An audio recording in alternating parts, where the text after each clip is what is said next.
Hey guys, this is Ivan with OverlookeDENT, and we're back in the Stanley Parable. Bam! Alright, let's load it up. Haven't figured out what I want to do today. I had a couple good suggestions, like activate the mind control instead of turning it off.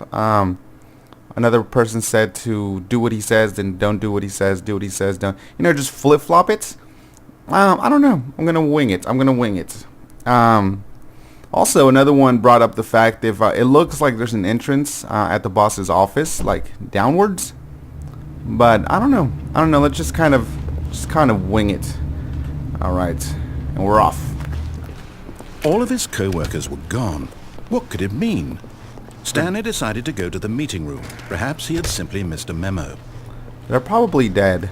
Either that or it's like the Matrix, and they're like in big old incubation tubes. When Stanley came to a set of two open doors, he entered the door on his left. Yeah, sure.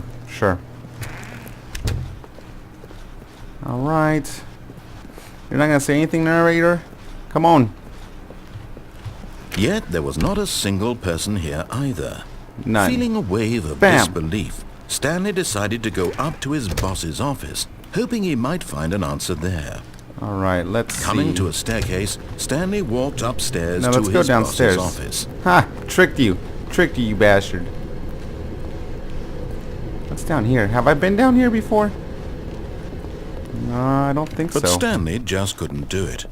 He considered the possibility of facing his boss, admitting he had left his post during work hours. Not getting might fired. Be fired for that. Oh. And in such a competitive economy, why had he taken that risk? All because he believed everyone had vanished. Right. His boss would think he was crazy. Ridiculous. And then something occurred to Stanley. Maybe, he thought to himself, maybe I am crazy. All of my co-workers blinking mysteriously out of existence in a single moment for no reason at all. None of it made any logical sense. None. And as Stanley pondered this, he began to make other strange observations. What the crap? For example, why couldn't he see his feet when he looked down? Why did doors close automatically behind him wherever he went? Pressure plates? And for that matter, these rooms were starting to look pretty familiar. It's the same exact loop. No, Stanley said to himself, this is all too strange. This can't be real. And at last, he came to the conclusion that had been on the tip of his tongue. He just hadn't found the words for it. I'm dreaming, he yelled. This is all a dream. Oh, what a relief Stanley felt to have finally found an answer, an explanation. His co-workers weren't actually gone. He wasn't going to lose his job. He wasn't crazy. Yeah, these things are and he thought just to himself, going around in I a loop. suppose I'll wake up soon. I'll have to go back to my boring real-life job pushing buttons. I may as well enjoy this while I'm still lucid.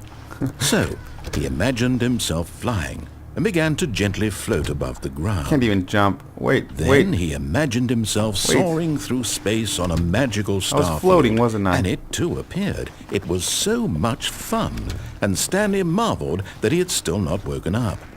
How was he remaining so lucid? And then perhaps the strangest question of them all entered Stanley's head. One he was amazed he hadn't asked himself sooner. Why is there a voice in my head dictating everything that I'm doing and thinking? Now the voice was describing itself being considered by Stanley, who found it particularly strange. I'm dreaming about a voice describing me, thinking about how it's describing my thoughts, he thought. And while he thought it all very odd, and wondered if this voice spoke to all people in their dreams, the truth was that, of course, this was not a dream. How could it be? Was Stanley simply deceiving himself? Believing that if he's asleep, he doesn't have to take responsibility? Yeah, I'm going around in circles. Stanley is as awake right now as he's ever been in his life. Now, hearing the voice speak these words was quite a shock to Stanley. After all, he knew for certain, beyond a doubt, that this was in fact a dream. Did the voice not see him float and make the magical stars just a moment ago? How else would the voice explain all that? This voice was a part of himself too. Let me out of this loop, surely, you if bastards. he could just... He would prove it. He would prove that he was in control, that this was a dream. So he closed his eyes gently, and he invited himself to wake up. No. He felt the cool weight of the blanket on his skin, the press of the mattress on his back. The fresh I'm air concerned of the world outside this one. that something might scare Let me wake up, he thought to himself. I'm I'm clicking. through with this dream. Clickety, I wish clickety, it to clickety. be over. Let me go back to my job. Let me continue pushing the buttons. Please. It's all I want. I want my apartment, and my wife, She's not real. and my job. All I want is my life exactly the way it's always been. My life is normal. I am normal. Everything will be fine. I am okay. Quit freaking me out, guy. He was not sleeping. Stanley began screaming. Please, someone wake me up. My name is Stanley. I have a boss. I have an office. I am real. Please, just someone tell me I am real. I must be real. I must be. Can anyone hear my voice? Who am I? Who am I? Ah, shit. And everything went black. Ah. This is the story of a woman named Mariella. What? Mariella woke up on a day like any other.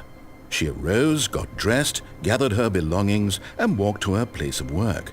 But on this particular day, her walk was interrupted by the body of a man who had stumbled through town talking and screaming to himself, and then collapsed dead on the sidewalk. Ah, And Stanley. although she would soon turn to go call for an ambulance, for just a few brief moments she considered the strange man. He was obviously crazy. This much she knew. Everyone knows what crazy people look like. And in that moment, she thought to herself how lucky she was to be normal. I am sane. I am in control of my mind. I know what is real and what isn't. It was comforting to think this, and in a certain way, seeing this man made her feel better. But then she remembered the meeting she had scheduled for that day, the very important people whose impressions of her would affect her career, and by extension, the rest of her life. She had no time for this, so it was only a moment that she stood there, staring down at the body. And then she turned and ran. So Stanley is a white guy. I kind of figured that. The name like Stanley. So he wasn't dreaming, he was crazy. But see, that's weird because then now that it gives us like a view of him, and at least in this angle, he wasn't in an office, period. He was apparently outside and delusional. I don't know, guys. That was kind of weird. But I died again, apparently. Awesome. Well, I hope you guys liked the video. As always, subscribe up top, and peace out.